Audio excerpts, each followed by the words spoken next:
Little Hand says it's time to rock and roll. Bring the noise.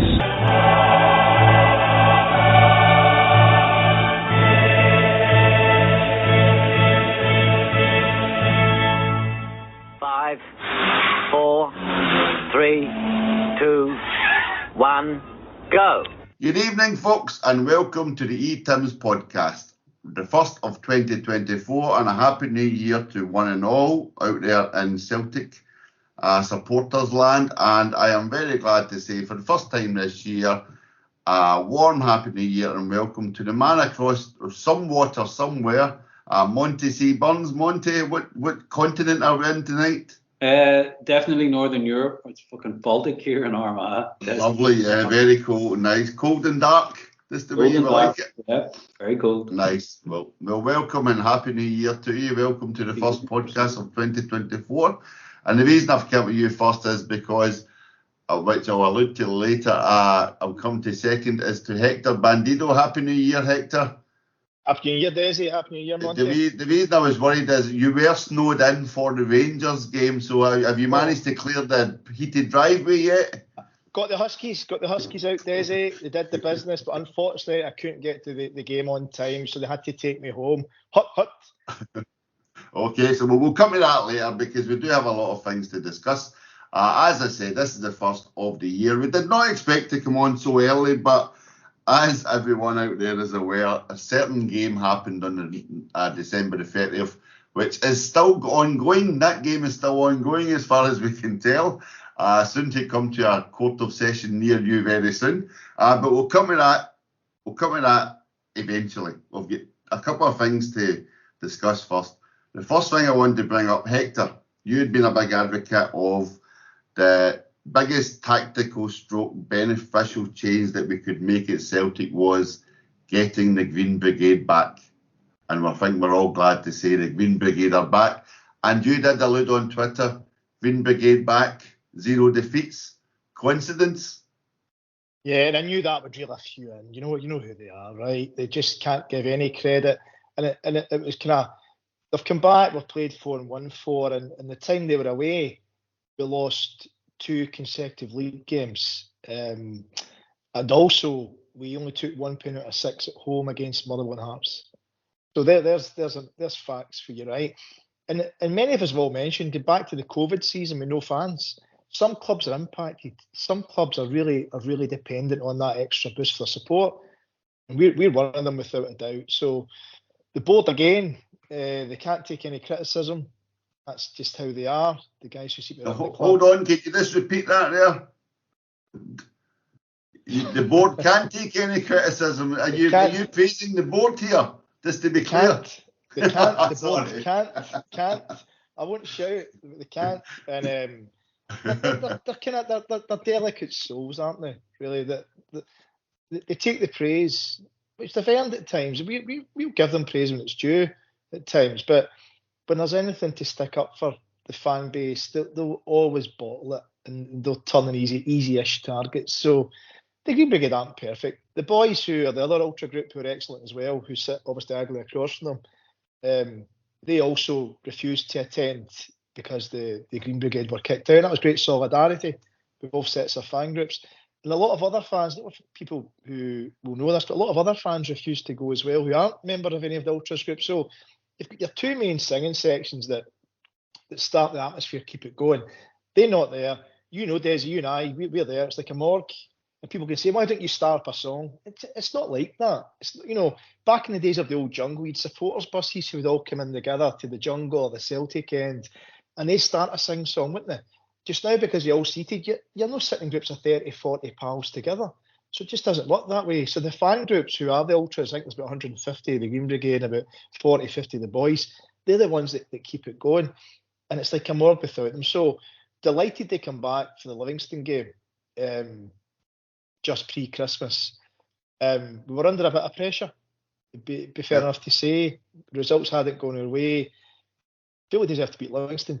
But then it snowballed and you could see the lift. The atmosphere's back again. And so, listen, you don't have to be a rocket scientist to work out. They were a massive miss, and it's great to have them back. Yep, definitely. So, Monty, Peter Lawwell and the Celtic board, a bunch of cants, according to Hector Bandido there, would you concur? Or On this particular matter, 100% and then some. I think I mentioned it in the last podcast or a couple back that we had 2 years of relative harmony. And then your man turns up, or maybe it was on our WhatsApp group, then, the return of the former CEO as chairman, and all of a sudden politics are part of how we go about things, internal politics, that is.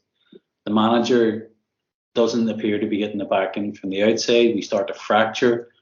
And I think I'd say it, either his timing is terrible, or he's very unlucky, or he's a meddling can't. I think I would go for the latter with him. It's a difficult one, but I agree that, and again, I don't get the opportunity, unfortunately, to go to all the games in the way you two boys do.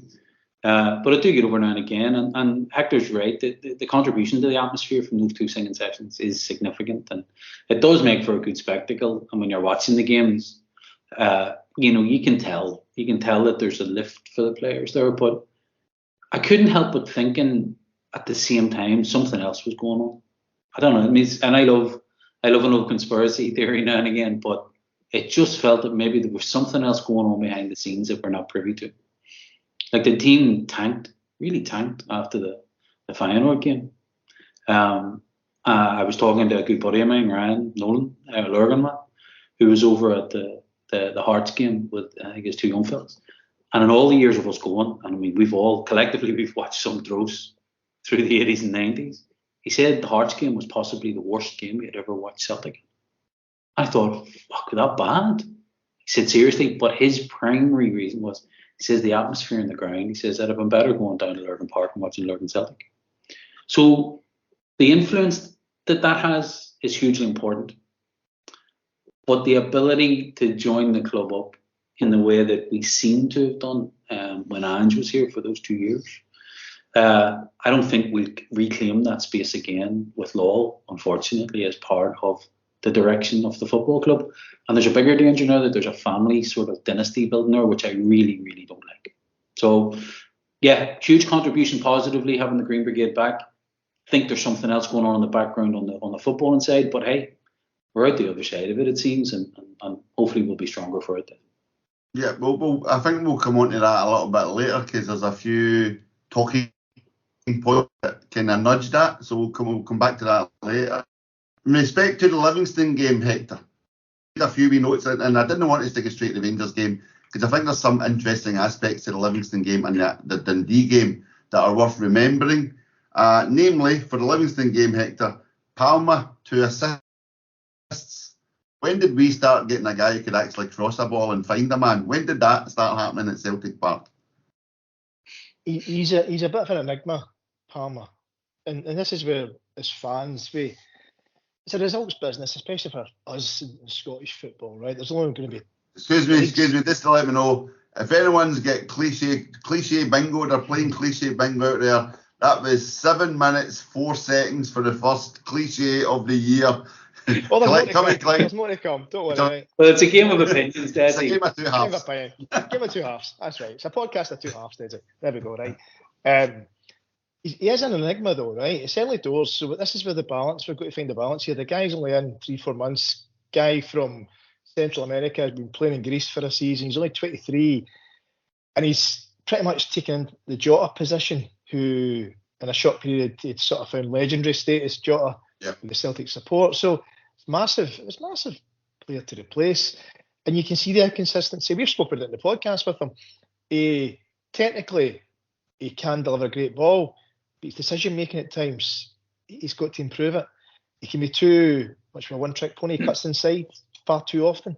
He can be easy to read, and it's great when he does go outside and just makes the defender think about things. But I think on his game, technically he's very good. And listen, at 23, he should only really improve. But I just think guys like him and Bernardo, probably a better example. Yeah. Funny enough, I was talking to somebody in work today about this, about Bernardo, and we're all guilty of it.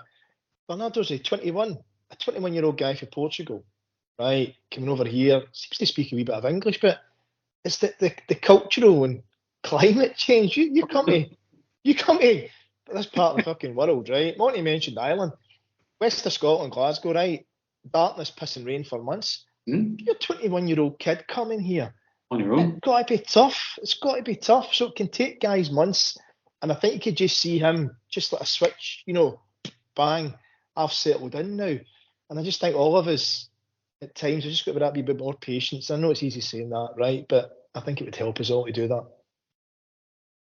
No, that's interesting that we switched when you just said switch there, because it made me think of something else, which again we'll come to, and that is regards the whole teams buying into the whole Brendan philosophy. It seems to be things are finally clicking. But Monty, this will we stick to the Livingston game. We also had our very own RIP to Franz Beckenbauer, but our very own new Franz Beckenbauer, Liam Scales, even scored in the Livingston game, kept another clean sheet, and now there's talk of extended contract talks. Surely, what a season that man said. Will 2024 be even better than 2023 for him? Unbelievable. I think he's grown into it as well, Desi. I would have thought he might have been a little bit limited in terms of his ceiling. Is he Champions League level? He's proven that. He's comfortable at that level. He domestically, because he's one of those players, he's got something to prove. As in, he's not just playing in the same way that if Carter Vickers comes back in the team or Johnson comes back in the team, they're there, they've got the jersey again. He's fighting to keep it because he's come from effectively nowhere. And I think there's an extra 10%, another cliche, an extra 10% in a player when they've got something to prove. I remember going back to O'Neill's days, and I know I've mentioned this a few times, but he would always pick the player whose attitude was spot on. He would pick him above the player who maybe had a bit more ability, because the guy with the attitude, by and large, is going to win every time. So Scales, for me, he's in the running for Player of the Year, in my opinion. I think he's been absolutely solid. I can't remember him making a really glaring mistake.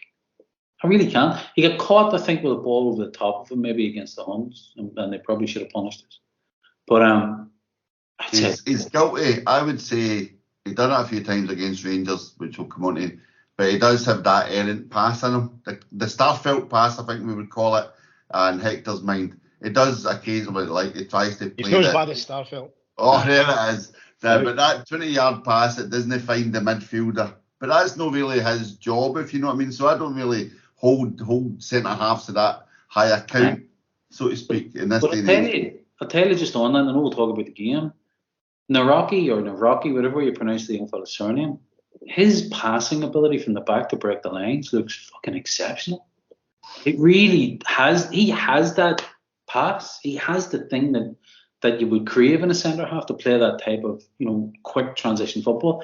And I think you're right. Scales has it up to a point, but maybe isn't polished enough to keep executing it. But yeah. If that's a criticism, Desi, I would hold that. I would agree. But fantastic season, an absolute fine for us. Yeah. The reason why Phillips has gone back to Liverpool. Yeah. So talking about defence. Sorry, Hector. But talking about defenders who can actually play that pass, or don't even need to play that pass. They can just take the ball from the 6-yard box and just stroll right up the park to the opposition 6-yard box. That's your Franz Beckenbauer right there. Yeah. I think he's. I think his distribution is really good, actually. And what's interesting, there's guys like Scales. The ones who fans, no matter how well they play, will never take to him. And all of us had our doubts. Let's be blunt about it, right? He probably wouldn't have been here if all the players were fit during the pre-season, the start of the season. But with that many injuries to centre-backs, we had like 3 or 4 in the one, seemed like the 1 week, probably slightly longer than that. So Scales is one of those players, I think, that some fans are almost keep a note of every mistake he makes, if that makes sense. You know what I mean? He's almost got to play a perfect game for some people not to criticise him. And I just think, well wait a minute. Watch what the guy does. Every player makes mistakes, but whenever he makes one, there's always this wee handful of people who want to highlight it. It's the classic. I told you so. Rio Hatate makes mistakes. Rio Hatate is a risk taker when he plays, and his job is to turn and try and find that, pin the thread through an Ivanito kind of pass. But he'll make mistakes. Carmack they all make mistakes, but it's as if with Scales, there's a wee group. Majority are great. It's just want to jump on it. I think Scales is got to be one of our best 3 players this season. I think Scales, Callum McGregor, and Matt O'Reilly. I think those should be our 3 best players this season. Yeah, he's by far a million. Were like, if it was a most improved trophy, I don't know if you saw like the Golden Globes, like they were giving all the awards to Oppenheimer, even though Barbie had trounced it. So they had to create a new award for cinematic achievement of the year. You know what I mean? So that way, just try to fudge, keep everybody happy. But if there was an award for like most improved player of the year, it would just be like Scales and Union. I know a lot of players have improved, but he's so far beyond the rest of them in terms of improvement and expectations. And again, we've said it a million times, but he's not going to get moved out of that team as long as he keeps performing that way. You know what I mean? Like, that jersey's his right now. When Carter Vickers gets fit and the Rockies up to speed, which, as Monty alludes to, he's looking really good so far, touch wood, then that's great if we've got those at least 3 and maybe more, depending. We'll come on to Lagerbielka when we talk about the January window, but that'll be really good. But I was just saying, Hector, we were talking before, Franz Beckenbauer died today. There's your epitome of a centre-half.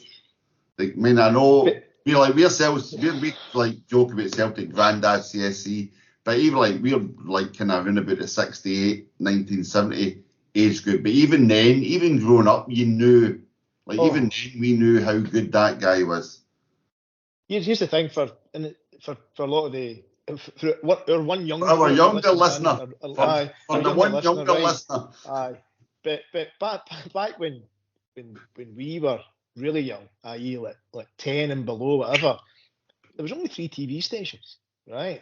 There was a BBC 1, BBC 2, and ITV. Yeah, that TV. That was it. I beat a colour one as well. We were quite posh. And but the point I'm trying to make is that because of that limited access to footage, the BBC went around for repeating loads of things, right? We were limited. We didn't have access to, better nowadays, YouTube and everything else. So you got to see even games from the years before. You got to see the great they were at the time, the West Germany team at the time. And Beckenbauer was the first of, and some players changed the game. He was one of them. And it was, what was unique about it was he was actually not an attacking player. He was a libero or a sweeper, if you like, who could play central defence blindfolded, right? Hands tied behind his back. That's another story, right? But he could play like that easy. But what he did to revolutionise the game was he was one of the first that stepped into midfield. And didn't just step into midfield, he stepped in and controlled the midfield at world-class level. He was one of the greatest all-round football players, not the sexy striker or the winger who gets all the credit and the praise, but what he did was probably more vital to a team in terms of he controlled the defence, controlled the midfield, and just what a talented footballer he was. So, and unfortunately, and Mario Zagallo was another one who unfortunately passed away at the weekend. Was like Beckenbauer, he played for the Brazil team in '58. Sorry, he played for the Brazil team in '58 and won it as the manager in 1970. Was Beckenbauer obviously played for the German team that won it in '74? It was in 1990 in Italy. He managed the German team. So, yeah, an amazing talent. And I'd urge anyone who hasn't seen enough of him, just give back and dig out YouTube and just watch the guy. But I'm trying to think for younger, like from a Celtic perspective, remember Chris Ayer would one of these defenders that would try and push forward at times. Imagine that. The raking run. 10 times better. But 10 times better. And, was always in control of the ball.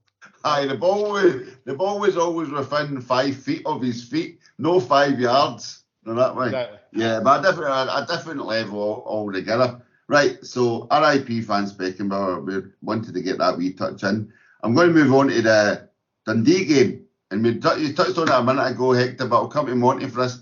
The rise of Bernardo, and this is where I was alluding to things switching on and clicking. Because suddenly, Monty, Dundee game, I know it was a kind of wee tight affair at the start, but suddenly we've got the ball's moving, players are moving, we're hitting the byline, and most importantly, Bernardo's goal example, midfielders are getting beyond the striker.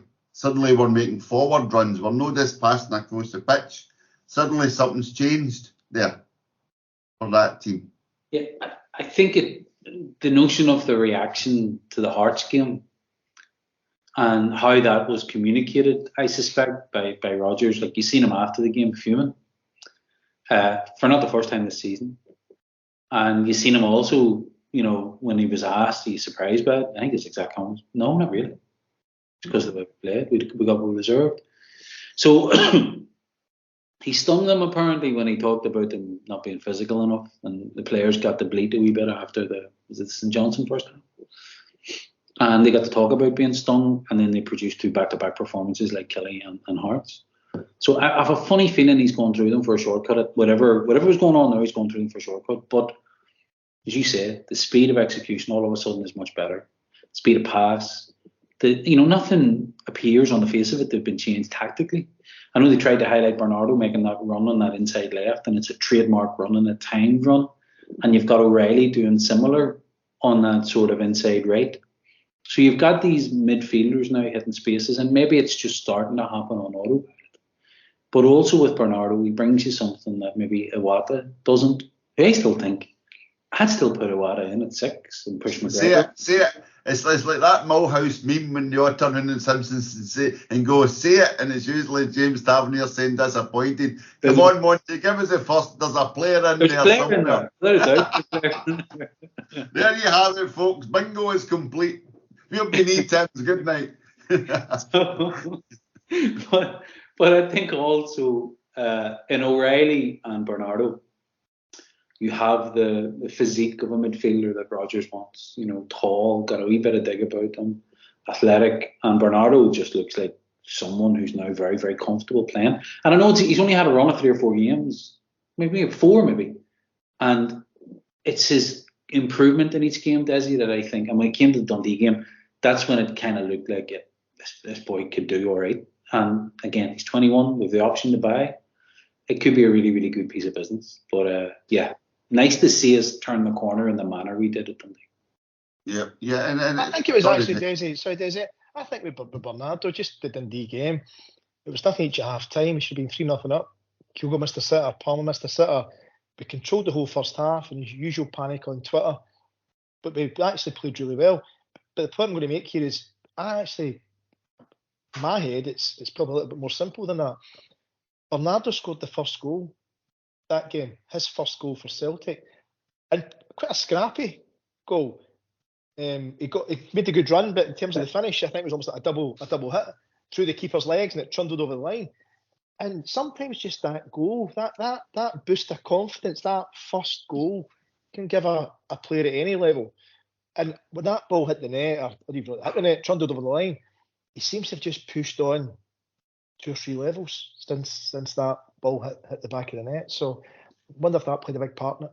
Yeah, because I watched the highlights again. I watched the highlights back today, and as you mentioned that, Hector, like when he scores, it's not like it's that whole kind of fiery celebration, if that makes sense. Not like as if maybe he's turned a corner, or maybe he's this kind of got a personal kind of mental obstacle. I can make this, and you see him running, getting a goal, and then from there, you just start to see that kind of. Because I don't know if you used to, but I used to think maybe him and Bernardo and O'Reilly were, and they weren't an and, they were an or. It would be one or the other. They seem very similar stature-wise. But Rodgers did always say Bernardo had a more of a tackle for like the Europe games and stuff. But now they've maybe found a way where it actually works. You know what I mean? That actually the two of them can play. The two of them can find each other. The two of them put the tackles in. Because again, you see all the stats running about Twitter about how Matt O'Reilly is the major tackler in the Celtic team. But you don't seem to notice that in the actual game.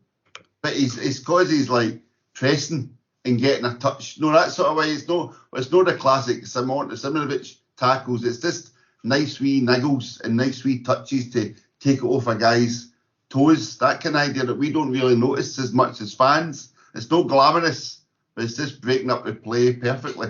So that was Dundee. Hector, with a new boy at Dundee. This young boy, Michael Johnson, I think it was, got 2. Mm-hmm. Came off the bench and got 2. Have you ever heard of this young boy? I think he could nearly had a hat trick. I know, yeah.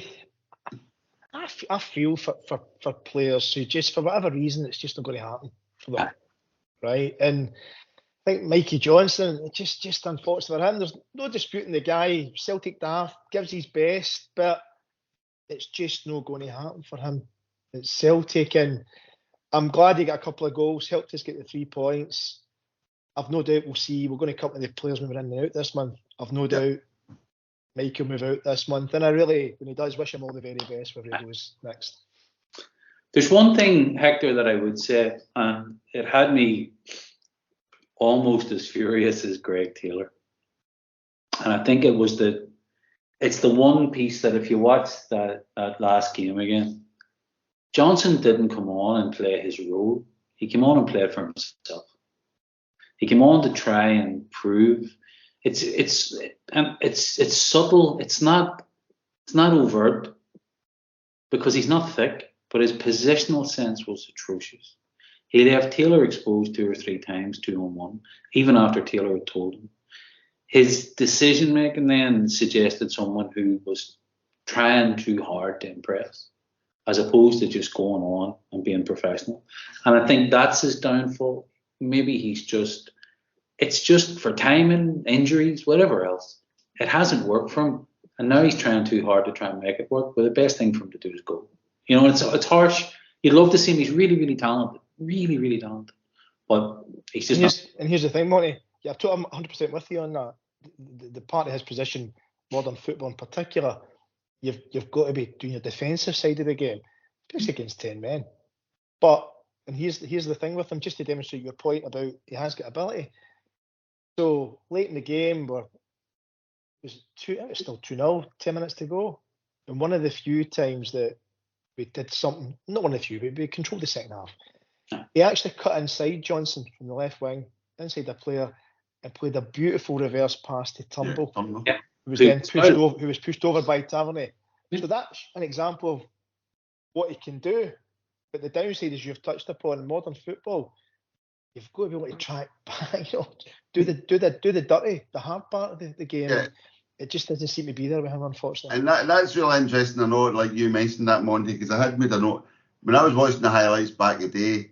That's one of the things you suddenly notice now about Palmer, because when Palmer started, the line never moved. But then if you watch the highlights for the Livingston and Dundee games, you see him tackling on his own 18-yard line. I'm kind of going, I was like fearing it was going to be a free kick, just watching the highlights. But you see Palmer right in amongst it. He's chasing back to his own 6-yard box and stuff. So he's taking that lesson on board, as in you have to don't just walk. Because we watched the Rangers game, and Mikey Johnson must have been told when we're in your thing, don't lose it, keep it, beat a man, take it in the corner, get the byline. But when we're no in possession, stand right on Tavernier. Stand right on him. Don't let him go up the park. And as you say, he just started looking at the clouds and suddenly they're up. I mean, like that madness. Like real easy. And we find it's easy. Really we find it's easy to follow orders. Oh, of course it isn't, but if you can't follow the orders, you're never going to make it. Not going to make it. And that's the unfortunate. Now, the other side of it is if he goes on and does the wonder talent, wonder boy, out of position, but picks the ball up, beats 4 of them, sticks one in the top corner, all of a sudden he's in. You know what I mean? Mm. But he's took that decision. He wasn't told, go on and just stand there about like you don't have to work back. He wasn't fucking told that. No chance. He did that. He consciously, as a professional footballer, whether in the moment or whether a conscious decision, I'm going to fucking show you now, boys, this is my time. And I remember they were talking about working on the mental side of his game earlier on in the season. I think they had someone working one-to-one with Mikey Johnson on staying fit and the mental side of it. If I'm not mistaken, I remember reading something about that. So, look, he's had plenty of chances. It's unfortunate. You'd love it to be different, but good luck to him wherever he ends up. I'm sure he'll do well. Yeah, of course. When we come on to Mikey Johnson later, as Hector said, after we talk about a certain game on December the 30th. So I was in sunnier climes. Monty, were you overseas also at that time? Apologies, I just went on to mute. Were you overseas at the time? Were you enjoying the sunshine? I was. I had a cold beer and it was around 20 degrees, I believe. I was a pleasant 23 in Gran Canaria. Hector, you woke up on December the 30th, opened your curtains. What did you see? I'm dreaming of a white Christmas. No, that's the interesting thing, right? So early the game day morning, the game was at 12 o'clock, 12:30 kickoff, wasn't it? 8 o'clock in the morning, 9 o'clock, it'd been -3, -4 the night before. So it was icy outside. Then just suddenly this deluge of snow came down, I think about 10 o'clock in the morning, 10:30. And it was a deluge of snow. So that's landed on ice. You can imagine what the roads were like. Snow was just plowing down. So there was me, my youngest boy, and my kind of brother-in-law. We went to pick him up. and he only lives about a mile from where we are, 2 miles from us.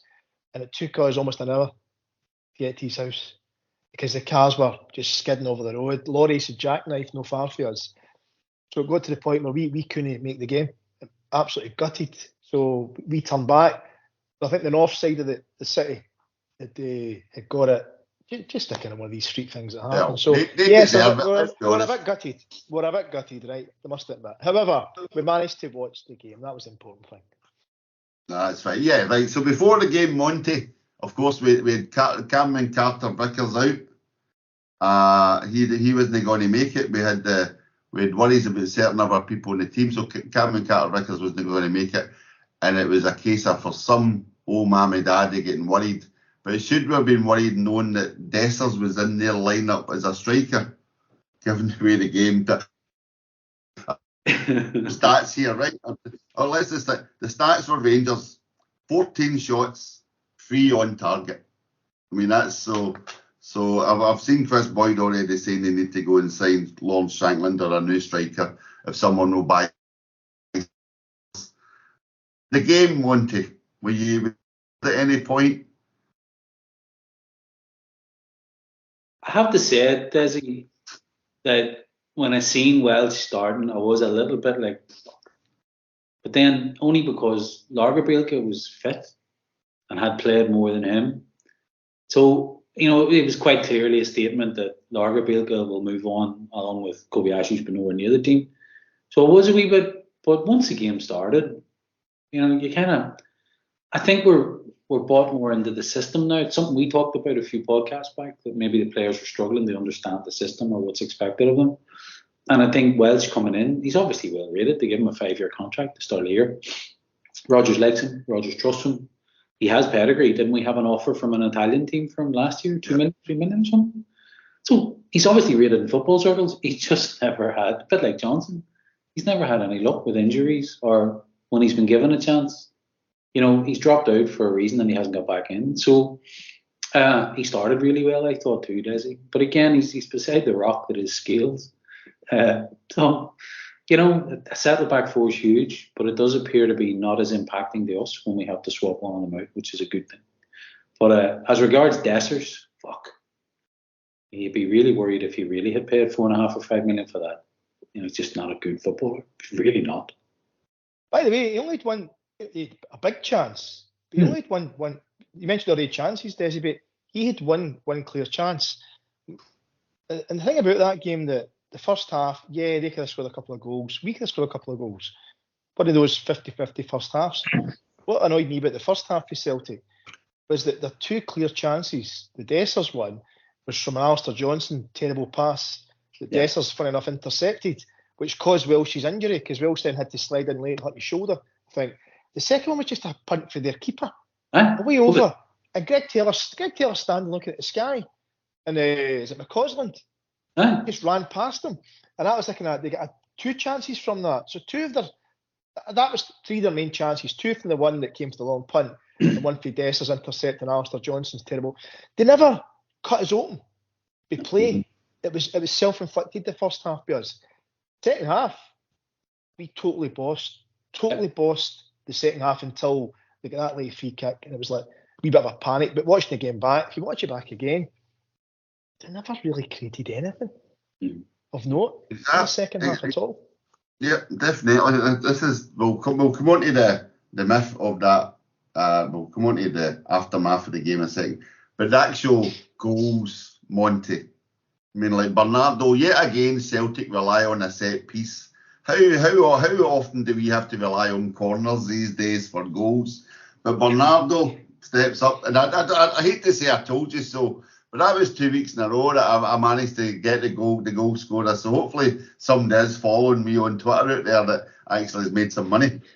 I was raging that Cal McGregor never get booked the other night. That would have made me a small fortune, but that's another story. But yeah, the actual goals himself, Monty, the reason I'm like, so Bernardo, great goal, set piece, blah, blah, magic, really great to see. But Kyogo's goal. Oh. If ever we had a guy that any time anybody doubts him, I'm not talking about us, I'm talking about anybody out in the media, etc., doubts him, to go, give me a second, and then just scores again. 7 goals in the one calendar year against your biggest rivals. Never been done before. Unbelievable. The actual goal itself, when you look at the execution of it, is just fucking... It's top drawer. I mean, even Clement talked about it being world class, and it really, really was.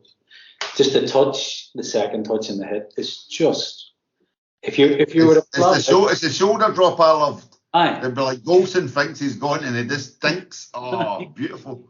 If you were going to freeze frame that and plot 3 places, do a 3-point turn, and with 3 places that the ball needed to exactly be for you to execute that angle into the top corner. He literally did it. You couldn't plan it better. The first touch, the second touch in the head. It was just a thing of beauty. It really, really was. I actually jumped off my seat, and I haven't had too many causes to do that recently, even watching them. It's just another game. But I was off my seat going, fucking hell, such a hit. Brilliant. Joy to watch. Yeah, I can only imagine, Desi, it was even better in the stadium.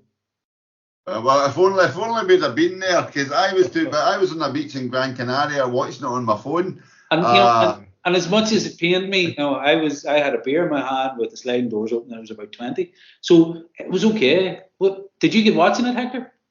Oh, you had to watch it in the house. Aye. Oh, listen, hey, at the stadium, not in the stadium, the reaction's the same. That goes in, right? You're giving it all sorts of yee-haws and fist pumping, so it was funny enough about the goal was at the time. Let's talk about real time. Aureli pings the pass to his feet. Kyogo takes the touch. Maeda has perfect position for just a simple pass to him. And we're shouting, pass the ball, right? Which was, arguably it's okay if you don't score. If he didn't score, yeah, fucking pass the ball. But the wee dick. You wee dick, aye. You greedy wee fucker. But balls in the net, he made the right decision, and what a beautiful goal it was. Beautiful. Oh. So Desi, you've not spoken about the penalty that they never got. No, I'm coming to that. Right, you come to that, right? Okay. Coming to that. We're working our way up. What was I going to say to you there? I had something else to say. Yeah, we'll move on.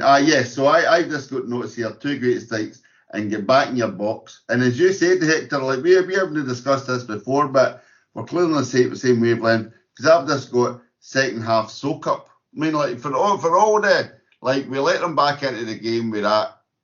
We've already talked about Mikey Johnson leaving Tavernier, etc. And they won a free kick. We literally a couple of minutes to go, and then somehow we've got 11 minutes added on by the lovely referee.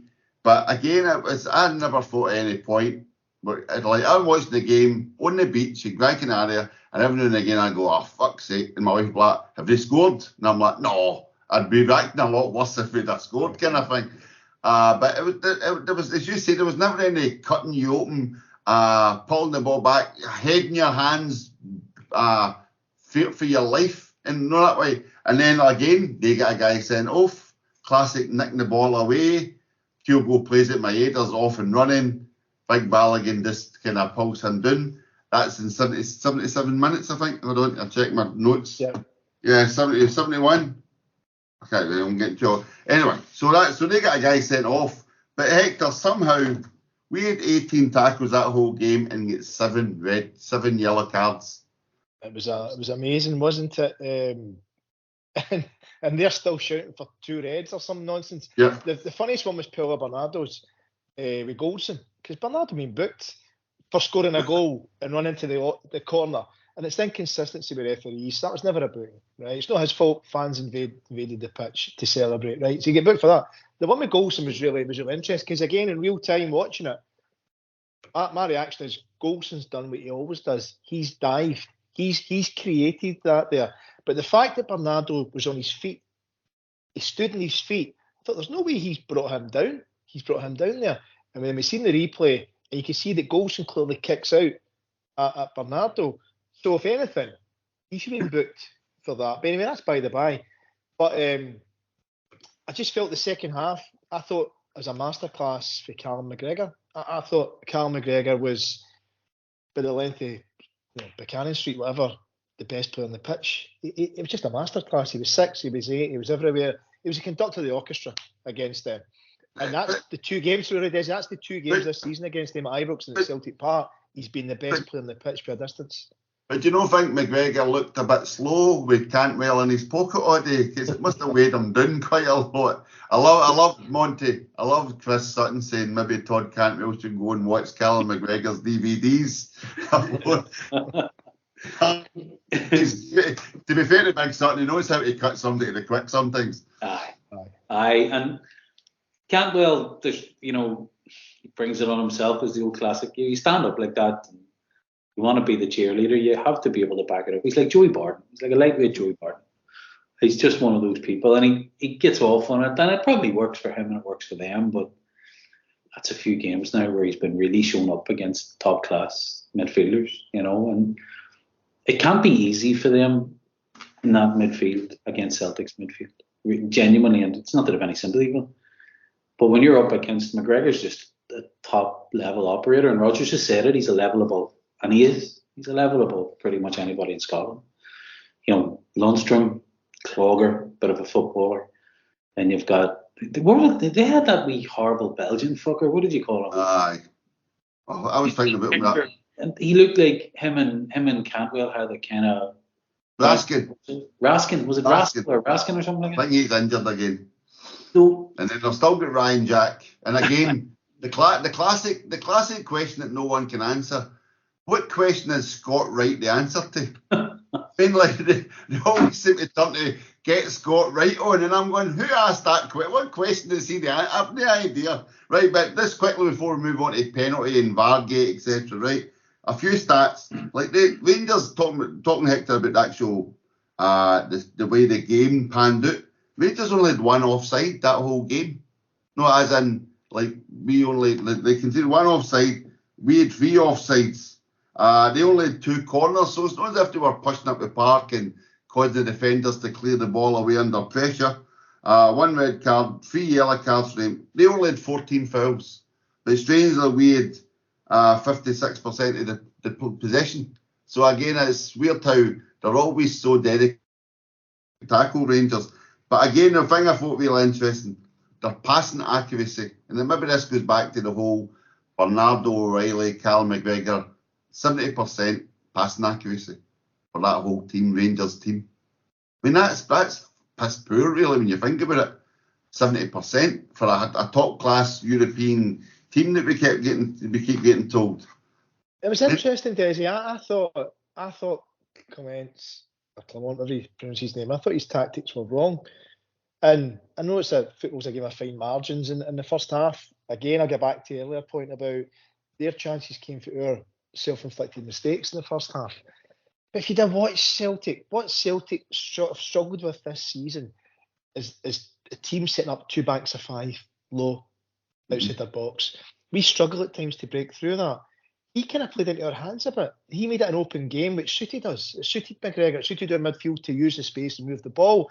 And I thought, if I was in his shoes and watched recent games against Kilmarnock, against Hearts and other teams, Motherwell, you sit there nice and tight, and then you're going to get a chance to hit the space in behind us with a bit of pace, and he didn't do it. So I was delighted, obviously, he didn't do it, but I thought that was maybe a bit of arrogance on his behalf. I'm coming there and I'll show them what to do, but he got it wrong.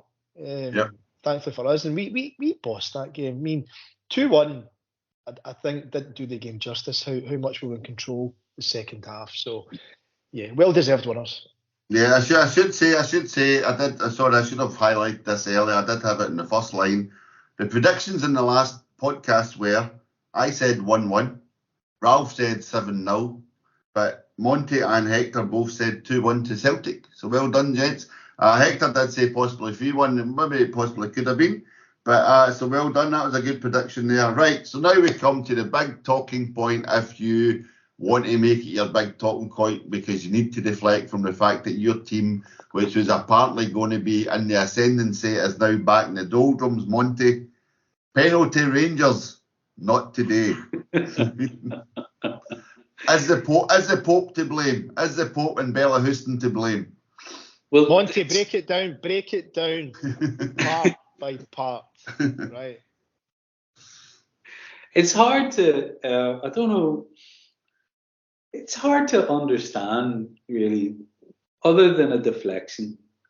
What the fuck are they really on about? It was never a penalty, right?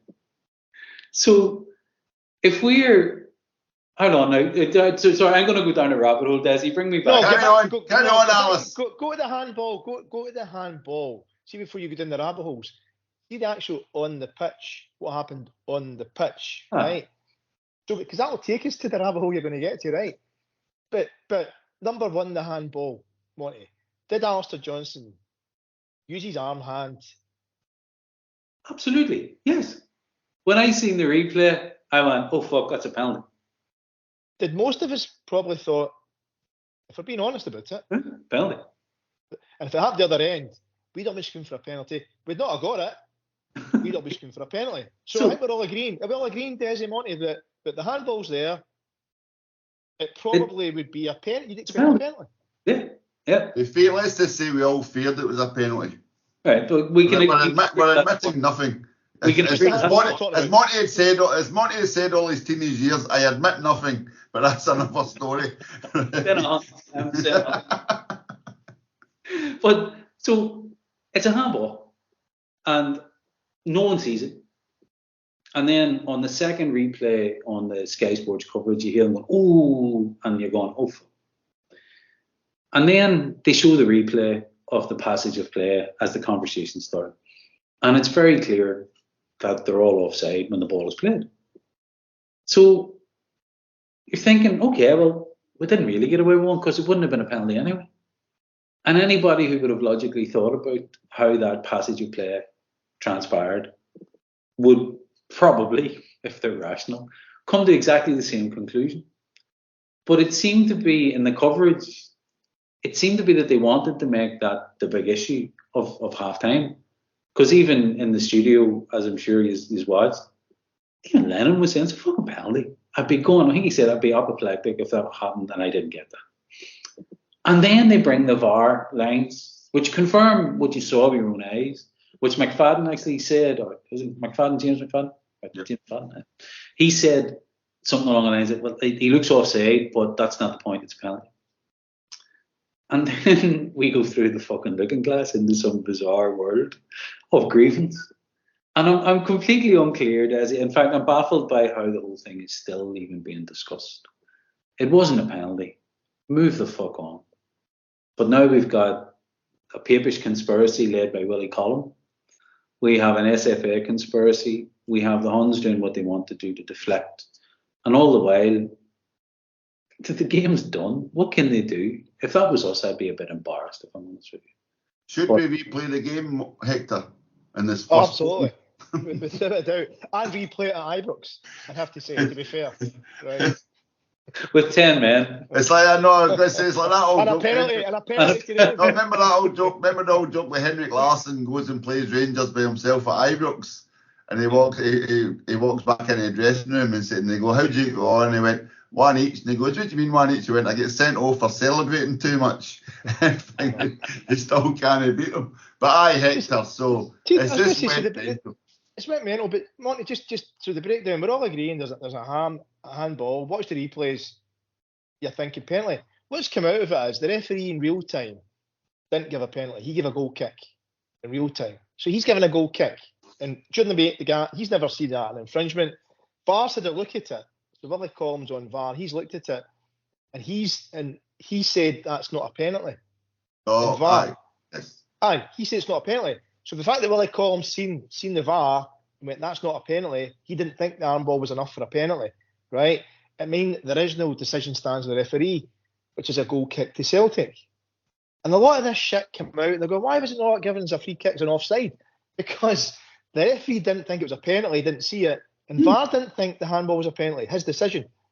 Might disagree with the call, most folk probably do, but that then means the original decision stands. It's a goal kick to Celtic. Yeah. That's easy. This is the thing that I struggle with. That is easy. That's the facts, right? If the ref had said, the VAR had said, I think that's a penalty, go and have a look at it, he'd have stopped it to check for offside first. He'd looked at offside and went, actually, hold the bus, ref. I've looked at the replay. He's offside, therefore it's not a penalty. The original decision stands. And it's like, what's hard? There's nothing hard about this. You know what I mean? VAR has been in place over a year or whatever in Scotland, 4 years in England, and people still don't understand why VAR and what job VAR is meant to do. As you say, Hector, Wally Collum and saw, right, he did not see no penalty. Wally Collum is not looking for a penalty. He's looking for a clear and obvious error by the referee to help the referee. So that's what he's VARing. He's no VARing. So he goes, I did not see a clear and obvious error by the ref there. And then the game moves on and everyone's happy. And then we'll get this sudden madness. Everybody's blaming Wally Collum. Nobody's blaming the referee for missing the penalty altogether, so to speak. It's the VAR. They believe VAR should re-ref the game. But that's not even VAR's remit. You know what I mean? So they're wrong in so many levels before you even get back to the offside. It wouldn't have mattered anyway. See if it wasn't the offside, Desi. See if it wasn't the offside. You could understand them. Exactly. What the fuck's going on here? We'd be screaming for absolutely be screaming for a penalty. But as soon as you see it's offside, you'd then go, oh fuck. It's a waste of my fucking time, even moaning about this. It's offside. And that's the bit that's the struggle for most of us. Most sane people were going, what the fuck's up with them? No. Wait a minute, Hector. Go for it. No, Hector, wait a minute. No, you know why? Because they released that offside picture 8 minutes after they never gave a penalty. And apparently that's part of the conspiracy, putting up the offside picture, because they never did that straight away. So that means they're trying to hide something. And that then led to Rangers demanding a private meeting with the head of the SFA referee. I can't remember his name. Crawford Allen. Crawford, that's him. Crawford Allen, yeah. The guy that cancelled his holidays early. Remember to have a go at Celtic at Hearts? When he was a smidgen possibly offside. How dare he? They actually had a private meeting with Rangers, and then they had a private meeting with Rangers whereby they explained these are the rules, this is how everything's meant to work, procedures were followed, this is the result, everyone's happy. Yeah, we are happy. Is it James Bisgrove and someone else with Rangers? We're happy. We all shook hands. We all walked out the door. Rangers immediately phoned their PR and went, release a statement. And Statement FC was born yet again, Monty. And we've been down a rabbit hole for a week now with at least two statements, maybe three. And the SFA, it is three, because the SFA then had a counter statement to say, we're not happy with Rangers putting out a statement.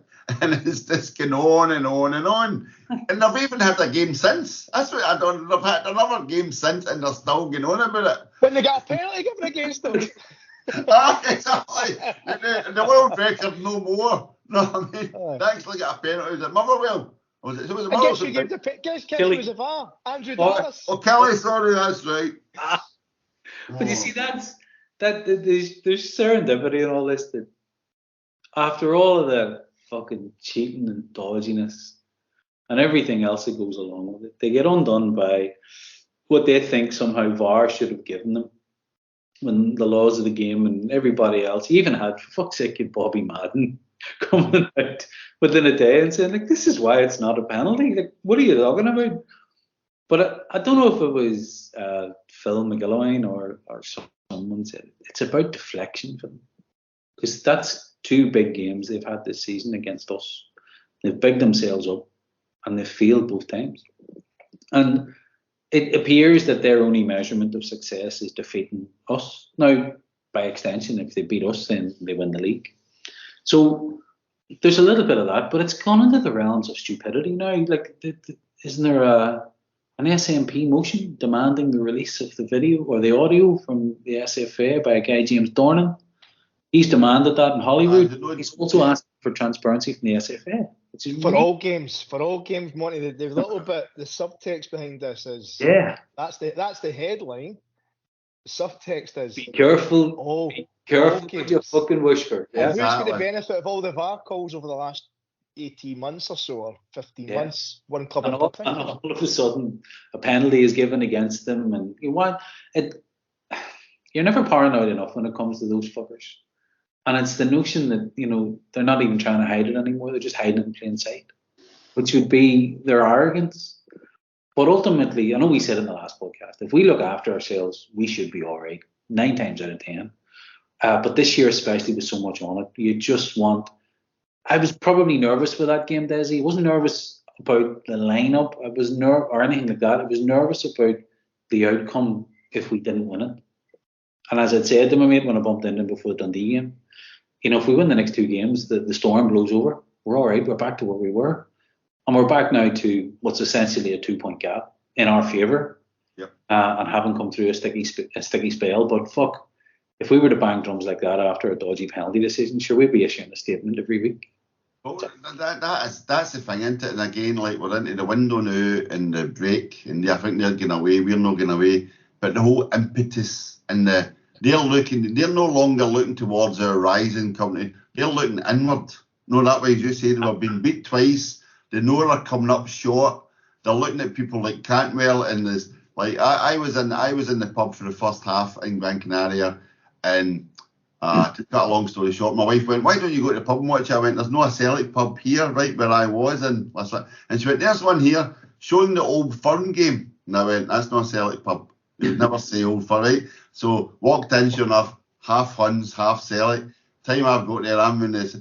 But 10 minutes into the game, there's this woman, Glasgow woman, in a Rangers top, shouting, "Cantwell, you're a wee dick," at the telly, right? And I thought, that's it, start. They're just going to turn on each your other. wife? No, she was on the beach. No. She stayed on the beach. No, the Duke Street, the Denison Princess stayed on the beach. She wasn't having any of it.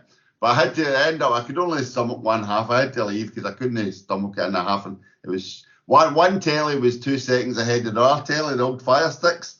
And majority of people were watching the telly that was late. So I was trying to go, are you not seeing that? Obviously that doesn't work. Anyway, but that was the enough of that. But we're coming to the highlight for me, Hector. The whole Vargate, Willie Collum, Bella Houston, Papal visits to blame. The greatest thing, I think it's the greatest thing I've ever seen on Twitter. Monty, I don't know if you're on Twitter at all anymore, and if anyone out there's on Twitter and doesn't understand what we're talking about, the conspiracy theories started coming in about Lawwell controls the SFA. It's all these Tims at the SFA. It's all these Tim referees, and eventually somebody posted, you know what this is? This is the cabal that goes back to 1982's John Paul II visit. He told them to rise up and take place in society, and this is it coming. And we let them. This is see that. So Celtic let Rangers win 9 in a row while we were working our way up through the Illuminati levels, no, that sort of way. And now it's all coming to a 4. And then God bless Johnny Scotland on Twitter, who found a picture with Pope John Paul playing football with a wee boy and put up Willie Collum and the Pope meet 1982, and it's just the Pope playing football. Oh, it was perfect. But that, I mean, they're this. So again, the next step for them is turning on each other, which is beautiful. But see, the madness, part of the madness in all of this, from a Celtic fan's perspective, supporters' perspective, is that the vast majority of our fans think Willie Collum's a shite referee. Yeah. But, I mean, how many times have we went, fucking hell, Collum's terrible? I mean, Collum, for those who might not remember this, he once gave a penalty to Kirk Broadfoot of Rangers at Celtic Park against Celtic, way before the days of VAR, when Collum was facing the other way. It's a famous one. Go back and check it out. Collum was facing one way, Broadfoot fell over. Collum clearly never seen it and gave a penalty. So Collum's no end of the Celtic fans holding high regard whatsoever. He's one of the worst referees in the Scottish game. And then the Peter Lawwell thing's laughable because a lot of Celtic fans, like probably some of the guys in this podcast here, would be delighted to see the back of Peter Lawwell for Celtic. So this is into their whole conspiracy, which is down many rabbit holes. But from our perspective, Colm's a rubbish referee, has never been given as much, if anything, in the past. And Law, well, you know what our thoughts are with some of on Peter Law. So it's just all a bit mental. Right. So I've just got one last for Willie Collum. Never, like, we talked about this before a long time ago. We were insiders at SFA. Never forget, Willie Collum is the #1 VAR official in Scotland. It used to be him and Bobby Madden, and Bobby Madden left to go to England, but now he's back. So do not be surprised, anyone, if you suddenly see a position opening which is Bobby Madden friendly. That's all I would suggest. I'm not saying it's going to happen, but I would not be surprised if Bobby Madden suddenly finds himself the VAR czar of Mount Florida. Right, there's only one thing I've got a note on, and I don't know if you two noticed it, but I noticed it today again. I got reminded this one. Rangers played Celtic at Celtic Park. Hector, how many Rangers fans were in the crowd officially? Officially, it's Celtic. Officially, how many? No in the director's box, right? And actual Rangers fans in the crowd. Officially, how many? 0. Right, okay. So where the fuck did Sky Sports get that crowd cheering noise from when the goal goes in? Amazing, wasn't it? It's unbelievable when you like to say, like, no, and then you rewind and go, fuck me, where did that come from? Somebody's pressing a button somewhere to overdub. It's like FIFA. It's literally FIFA. Somebody's playing FIFA while Celtic are playing Rangers. There's always been not just an accusation. I don't want to get down. Go on, come on. The polar opposite. No, because I went back to when Sky was first started, and there's a heavy Scottish influence at Sky, and has been for a number of years. And most of the guys who are involved in the production of football there have been Rangers supporters. So guys like Andrew Dixon, there's 200 Dixons. There's the one with the old SFA and proper agreement. Aye. Properly registered, and the other one, yes. But the one that works for Sky is Rangers is a season ticket holder. These are guys who have been heavily involved and have always given a lot of the jobs at Sky to people who have been Rangers supporters. So that's always been out there. And I think, Desi, that was just no right in so many ways. How you could possibly dub on a crowd cheering when there's not a single Rangers fan there. Just crazy. So, and again, it's like something I'm actually looking forward to for the next game at Ibrox, to sit and listen to see if when Celtic score. I have to go check Kyogo's goal. Check Kyogo's goal. That's what I was going to say. I want to go back and check Kyogo's goal to see if that. But that also reminds me, I think Kyogo has now scored something like 3 goals from outside the box for Celtic, and 2 of them's been against Jack Butland. Something like I've seen some stat along those lines. So that was Bargate, Willie.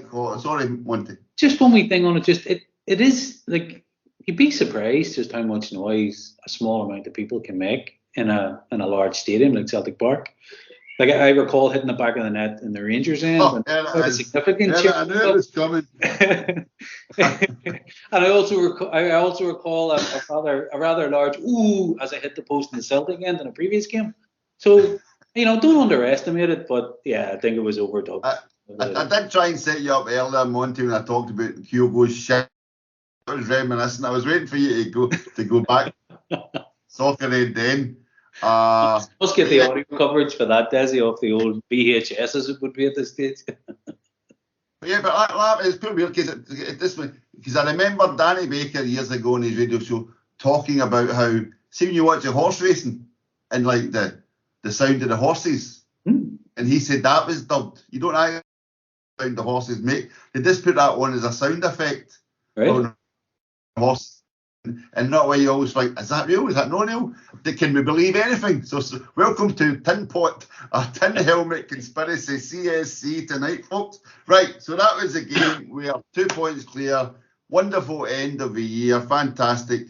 Now we're looking to move forward, right? So, Monty, classic Celtic. We're playing lovely football. We're getting results. And in classic Celtic mode, the first team coach fucks off to Japan. Harry Kuehl has departed for Yokohama F. Marinos. Good luck to him. Hopefully Maeda's all right because he really loved him. And he's been replaced by Adam Sadler, a man with a name like an American comic.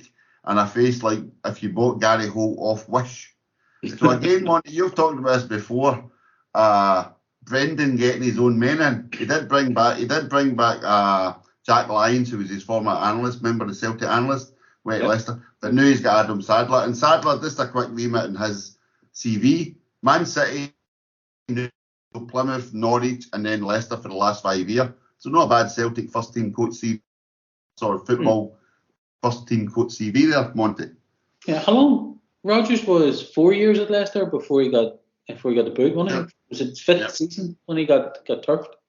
So he will know how Rodgers works inside out, and certainly in those first couple of years. The only difference really is that Rodgers doesn't have Chris Davies. He's obviously at Spurs. He's got Kennedy now as his kind of right hand man. So you would expect he'll report into Kennedy as a coach in the same way that Kuhl would have done into Kennedy. Kennedy will still be the one doing the organising and the right hand man type stuff. But this guy, the fact that he knows how to coach the Rodgers system can only be a good thing.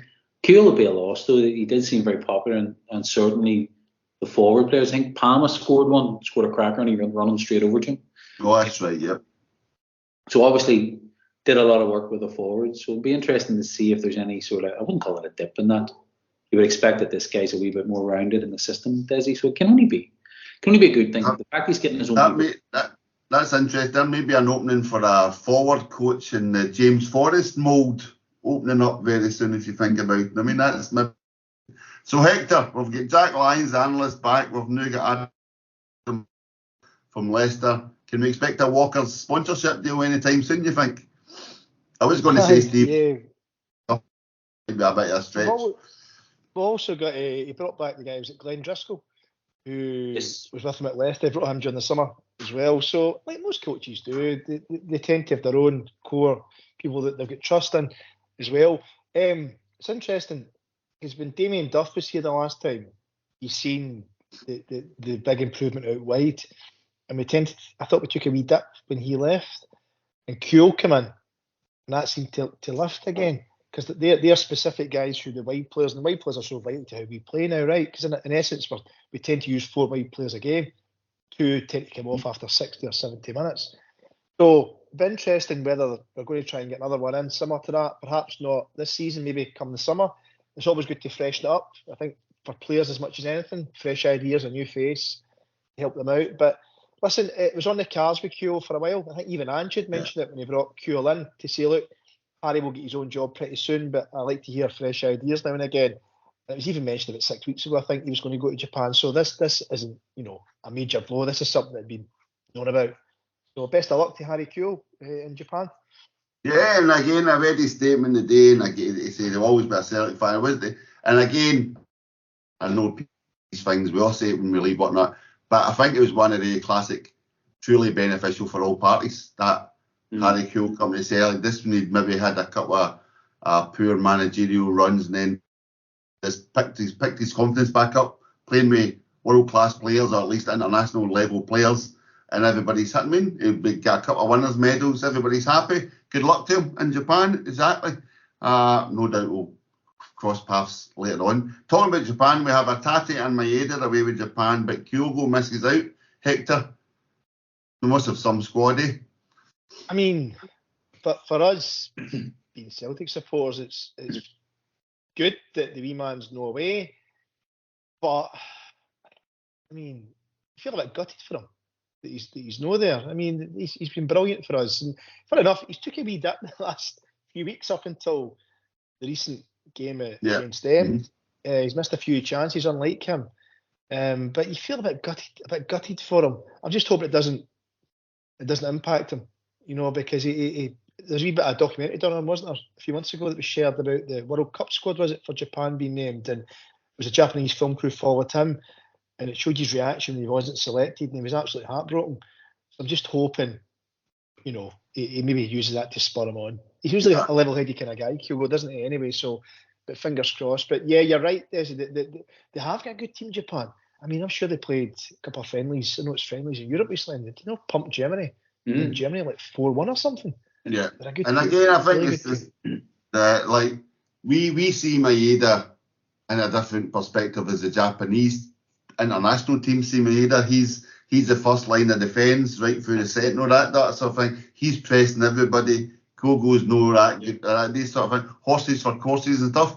But fingers crossed, hopefully. I seen a cracking photo from Yautau on Twitter today, and it was the most relaxed man in the Japanese squad, and it's Maeda looks like he's sleeping at the training ground. Well done. No, he's literally just that laid back. He's having some man, It'll just be go. Okay, switch. Right, so that brings us to Monty. The transfer window. We are now in January transfer window. We're in the winter break for Celtic. Has anyone seen Mark Lawwell, Monty? Have you had your spies out? Have you noticed him in the Iberian Peninsula at all? Popping into Benfica for any other reserves? I think the manager's been very clear about what he wants, which is quality. And he's also, interestingly, always looked for the note that's out of tune. He's talked about doing it in the next 2 windows, but it's important we get them in as quick as possible. So I would think that if they turn up with any more projects, then we're seeing the same disjoint that caused them to leave the first time, Desi.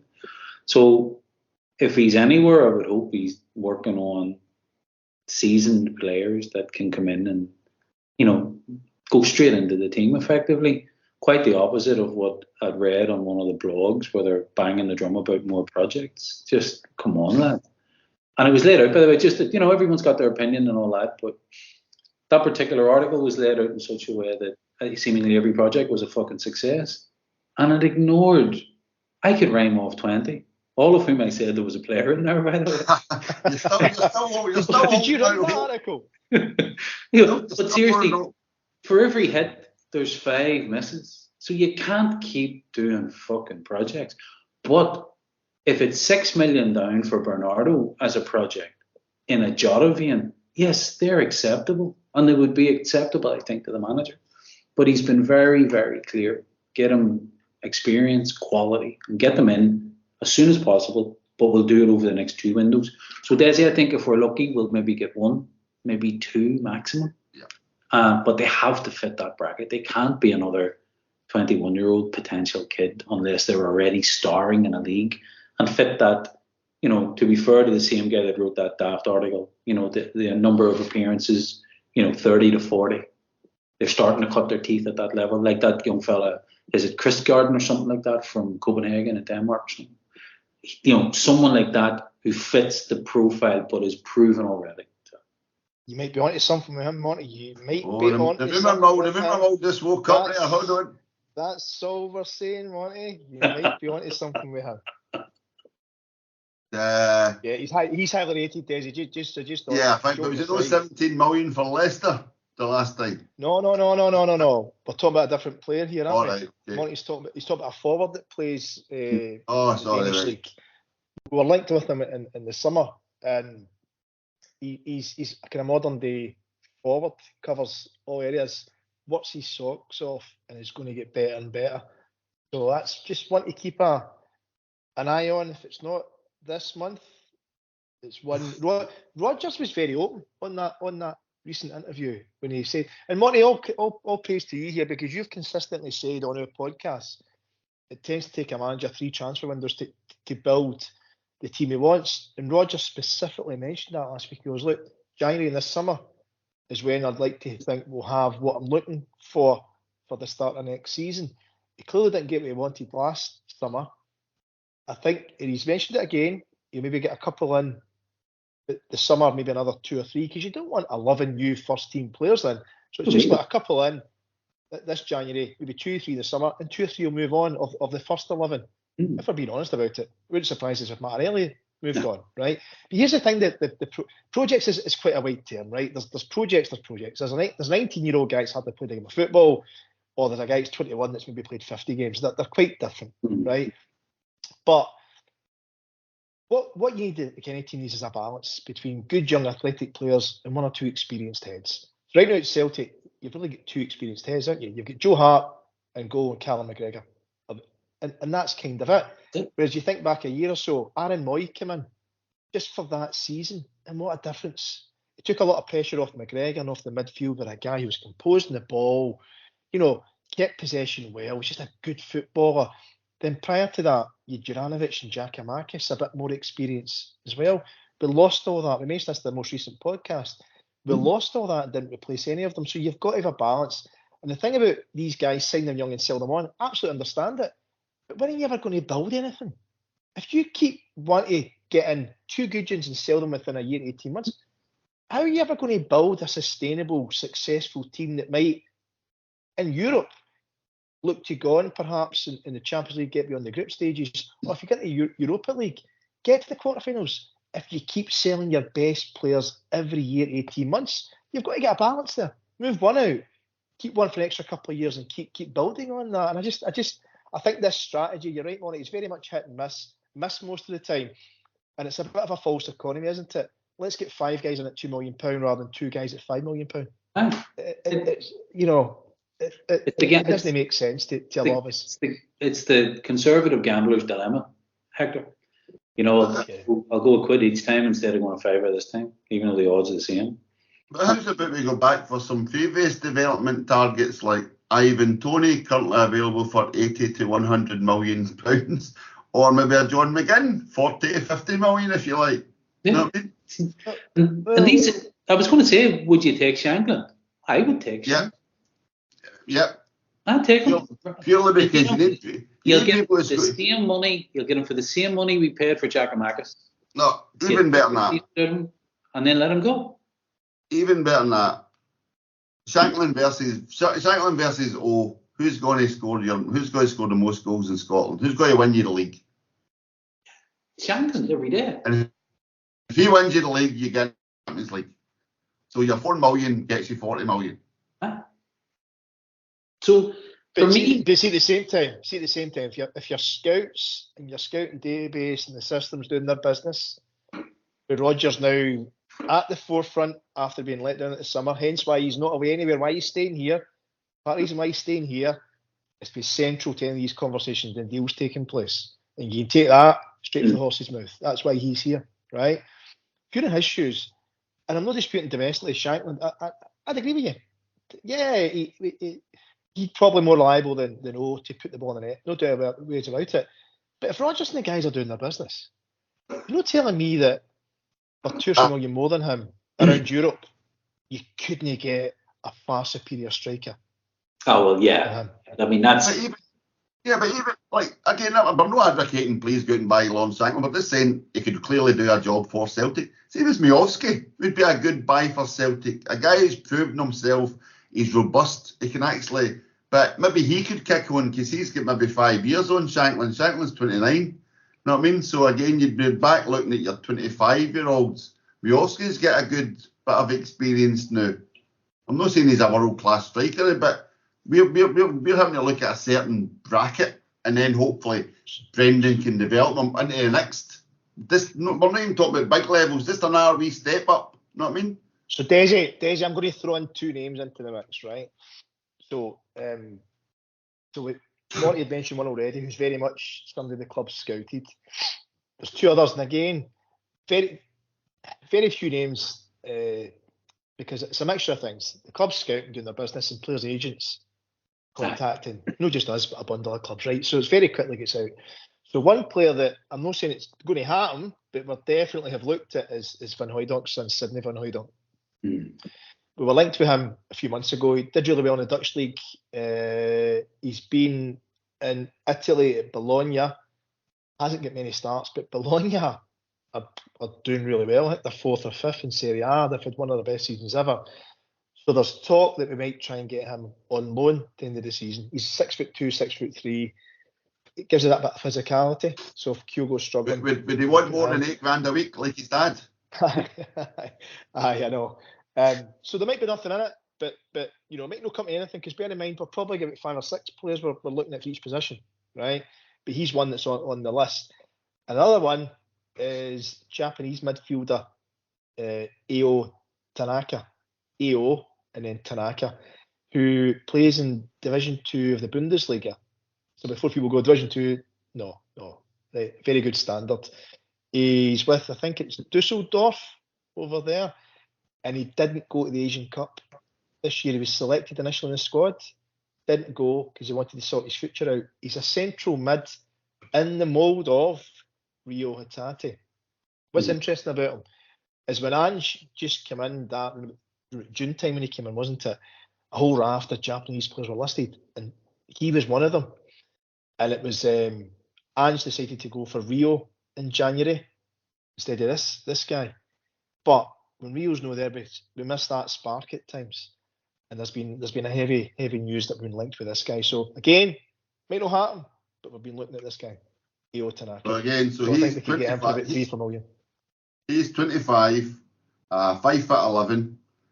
He has played 63 times for Fortuna Düsseldorf, scored 5 goals, and also played 25 times for Japan. So there's a good bit of experience there.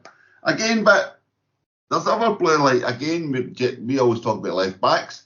You've got your boy, is it Josh Stoic or whatever, ex-Highby in Italy, talking about maybe ready to come home. So I'm thinking, well, there's a Scottish player who's got a bit of experience. I'm not saying, I don't know enough about him to tell you how. And we're talking, like we always talk about Champions League squads and having to get your Scottish buzz up. I mean, these sort of things, rather than your Scott Baines, would you know be better having somebody like Doig at left back with Taylor, then you've got your Scottish quotient. We're never going to afford a Lewis Ferguson, which I still we should have went for back in the day. There's been hindsight. Almost they're good enough, Desi. Almost they're good enough, right? I mean if Scottish has been one thing, but he's got to be, for us, left back is one of those positions that we can all see. Taylor's done more than enough to be part of the squad, absolutely. And you know, domestically, you can trust him most games. But if we know we can get a far better left back than him, we know that. So it's one area that I think we want to target either this January or certainly this summer. The same with the keeper. Joe Hart's been great. Not January, be too much change, but probably come the summer is one of the ones that, thanks Joe, been brilliant. But left back's an obvious one for us. We can all see we need a bit more physicality and pace in there. And Bernabeu looks as if he's off. That was a waste of it. Right? That was a disaster, wasn't it? Just disaster. It was football terms. Was it £3 million or something? Within a week, the guy's fucking pissed, drink driving. I mean, it's just mental, right? So I think Bielka's been linked with Lecce on loan. We've got Idaguchi, I think, is going back. Kobayashi, I think, is maybe going back. Anybody else heard anybody else? Anything else in Rumour Mill? James McCarthy was last seen in East Kilbride playing 35 minutes, so he might be ready to make a start in February for the first team. Fingers crossed. You know what I mean? So again, I think as Monty said, I think it will be a lot more out than, and I think maybe one if you're lucky. Monty, to be brutally honest. Maybe one in.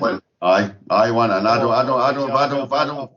Well, put it this way. Let me recap that. One quality signing in, and again you might have one loan in, so to speak. But I don't think there'll be much.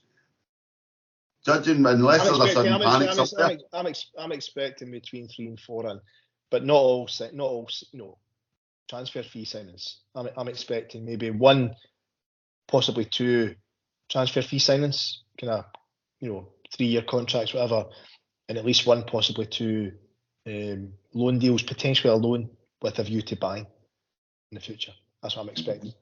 Jordan Henderson was floated around. Oh fucking no! I mean, Celtic must be great. Seeing an advertising world stroke grabbing headlines, they must be one of the greatest teams in the world for generating headlines that people actually seem to pick up.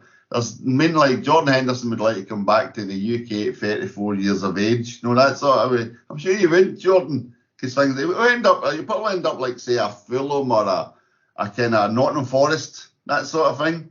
Somebody like that. There's no way a guy's coming back from Saudi to Scotland who's been earning 250 grand a week or whatever. That's not going to happen. And again, why would we need a Jordan Henderson to carry the bags? You know what I mean?